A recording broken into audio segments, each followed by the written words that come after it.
જેને જેને ચડી જાય. ઘણી વાર કહું આવા ભગવા પહેરવાથી કઈ સંત ના બની જવાય. આ તો ભેટ છે મારા સદગુરુએ આપેલો, એ પહેરવો પડે મને. પણ સંત એમ ના બની જવાય. એના ચક્ષુ બદલાઈ જાય, એના શ્રવણ બદલાઈ જાય, એની વાણી વર્તન ને રહેણી જ્યારે બદલાઈ જાય ને ત્યારે સદગુરુ સાનિધ્ય એને કોઈ મનની અંદર સંકેત ના થવો પડે. એને એક જ દોર બંધાવવો પડે. ભલે તમે એટલી મેદની હોય પણ ભજન ગાતા હોય ને ત્યાં શબ્દનો દોર બંધાયેલો જ હોય. આંખ ખોલ્યા કરતા કાન જેના ખુલ્લા હોય ને એને શબ્દ સુરતાનો દોર પકડાય છે કે બીજા દોર પકડાય નથી. કાન ખોલવાની જરૂર છે. અને કાન જેના ખુલી ગયા ને એટલે ઘણા કાલે ભજન ગાયું પૂછન કે કાનજી તારી માં કહેશે પણ અમે કાનુડો કહેશું, એટલું કહેતા નહીં માનો તો ગોકુળ અમે ની દેશું.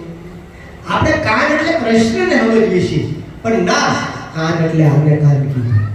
કાન કુંવર મારું કહ્યું નવ માને, કાન કુંવર મારું કહ્યું નવ માને, સુરે કરુમાં જશોદા રે, કાન કુંવર મારું કહ્યું નવ માને.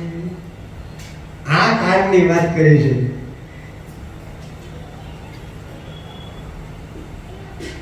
બહુ અદભુત છે.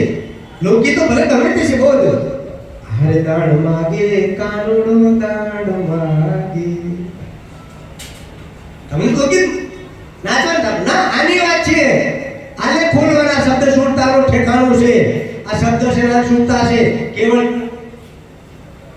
એટલા જ આગળનો છે.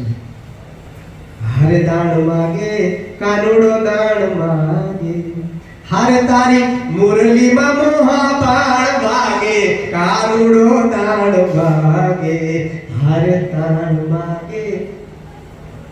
આપણે પિંડ બ્રહ્માંડના મહાપુરુષો લોકગીત લખી ગયા છે, મહાપુરુષો શબ્દ પ્રહાર કરી ગયા છે. પણ કાન ખુલે તો, જ્યાં સુધી કાન નહીં ખુલે ને ત્યાં સુધી આંખ નહીં ખુલે. એ તમને કહી દઉં. પહેલા કાન ખોલવા પડશે, અને કાન ખુલશે તો આંખ ખુલશે, અને આંખ ખુલશે તો વાણી દ્વાર ખુલશે. તો વાણી દ્વાર ખુલે, નહીં તો વાણી દ્વાર ના ખુલે. વાણી દ્વાર ખોલો. સદગુરુની પ્રેમ, આપણી પર પ્રેમ હોય હે